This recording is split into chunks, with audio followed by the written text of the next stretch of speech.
ให้อาหารไก่ยามแรงเพื่อนพี่น้องไก่กำลังสวยงามพี่น้องแข็งแรงดีเนาะ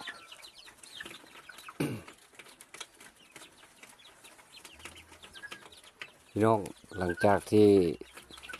แยกแม่มันออกแล้วก็ตอนนี้แม่มันไข่เป็นที่เรียบร้อยแล้วอีกโบนานก็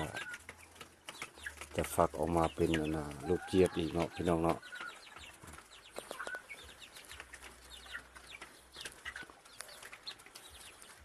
ใหญ่ไวแข็งแรงดีพี่น้องบ่มีปัญหาเรื่อง